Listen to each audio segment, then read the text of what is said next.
चुनावी बिसात में का मोहरा राजा को मात दे दे, इसका जवाब तो शायद सियासी पंडित भी ना दे पाए, क्योंकि सियासी दंगल में जब मोहरे मात देने लगते हैं तो फिर खुद की सेना को संभालना ही बड़ी चुनौती हो जाता है। विरोधियों से टक्कर लेना तो बाद की बात है। उत्तर प्रदेश की सियासत में भी चुनाव से ठीक पहले शय और मात का खेल जारी है।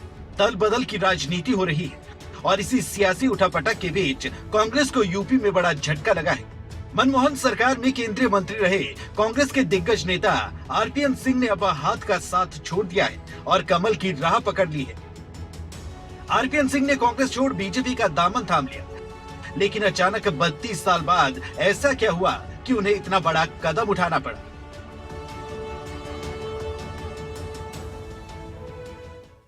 32 सालों तक मैं एक पार्टी में रहा, ईमानदारी से, लगन से मेहनत किया, परंतु जिस पार्टी में इतने साल रहा वो अब वो पार्टी रह नहीं गई जहां मैंने शुरुआत की थी, और ना तो वो सोच रह गई है।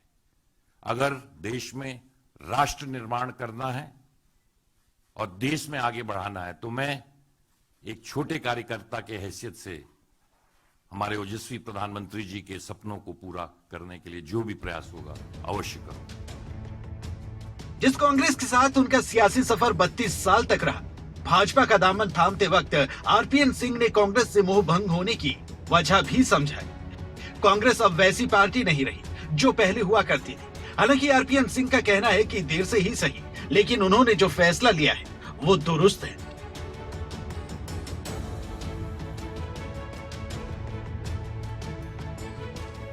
बत्तीस सालों तक मैं एक पार्टी में रहा, ईमानदारी से, लगन से मेहनत किया, परंतु जिस पार्टी में इतने साल रहा वो अब वो पार्टी रह नहीं गई जहां मैंने शुरुआत की थी, और ना तो वो सोच रह गई है।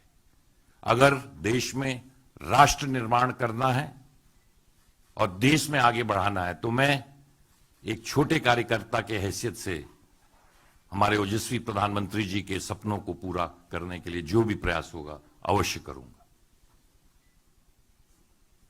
बहुत सालों से, बहुत समय से तमाम लोग मुझसे कहते थे कि भारतीय जनता पार्टी में आपको जाना चाहिए। बहुत समय से सोचा, पर अंत में यही कह सकता हूं प्रधान जी, देर आए दुरुस्त आए।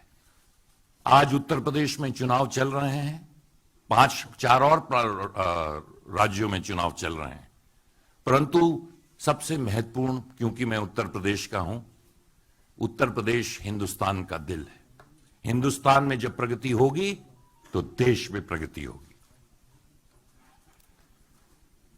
पिछले 7 सालों में प्रधानमंत्री जी के नेतृत्व में जो बड़ी योजनाएं उत्तर प्रदेश में हुई हैं,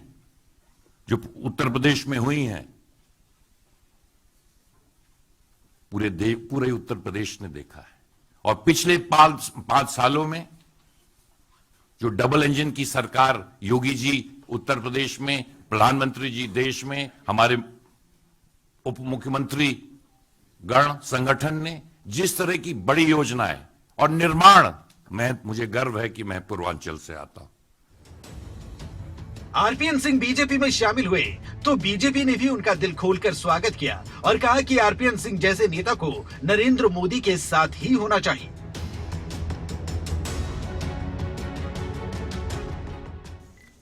कभी कभी हमारे जो दो, मेरे लिए तो बड़े अत्यंत प्रसन्नता की बात है, जब से मैं 2004 लोकसभा आया तब से मैं सिंधिया जी के पीछे पड़ा हुआ था। सिंधिया जी, आप सही नेता गलत जगह पे हो।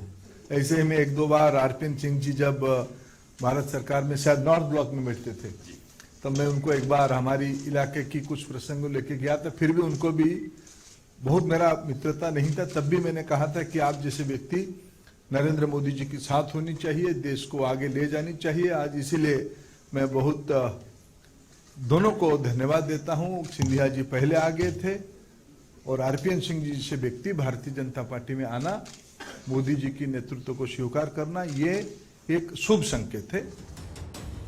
कांग्रेस ने हाल ही में स्टार प्रचारकों की लिस्ट में आरपीएन सिंह को शामिल किया था, लेकिन अब वो प्रचार करेंगे जरूर, लेकिन कांग्रेस के लिए नहीं, बीजेपी के लिए। काबिले गौर है कि लोकसभा चुनाव जीतने से पहले आरपीएन सिंह पडरौना सीट से ही विधायक भी थे और बीजेपी आरपीएन सिंह को स्वामी प्रसाद मौर्य के खिलाफ कुशीनगर की पडरौना विधानसभा सीट से उतारने की तैयारी में है। 32 सालों तक जिस पार्टी में ईमानदारी से रहे, लगन से मेहनत की, लेकिन अब उसी पार्टी की सोच पर आरपीएन सिंह ने सवाल उठाए हैं। हालांकि कांग्रेस को आरपीएन सिंह का इस तरह से जाना रास्त नहीं आ रहा है और अब कांग्रेस उनके इस फैसले पर मुखर हो गई है। कांग्रेस की माने तो ये बहुत बड़ी लड़ाई है, इसे कायर लोग नहीं लड़ सकते। ये मुश्किल लड़ाई साहस, वीरता और बहादुर से ही लड़ी जा सकती है। जाहिर है प्रदेश की राजनीति में दल बदल का जो दौर चल रहा है वो आगे भी जारी रहेगा, क्योंकि इससे पहले भी बीजेपी, समाजवादी पार्टी और कांग्रेस के कई नेता अपनी पार्टी को अलविदा कह चुके हैं। लेकिन ये जोड़ तोड़ की राजनीति किसके हिस्से क्या लेकर आती है, ये तो भविष्य की गर्त में छुपा है। लेकिन इतना जरूर है कि आरपीएन सिंह के कांग्रेस छोड़ने से पार्टी को बहुत बड़ा नुकसान हुआ है, तो बीजेपी को उतनी ही मजबूती मिली है। ब्यूरो रिपोर्ट, खबरें अभी तक।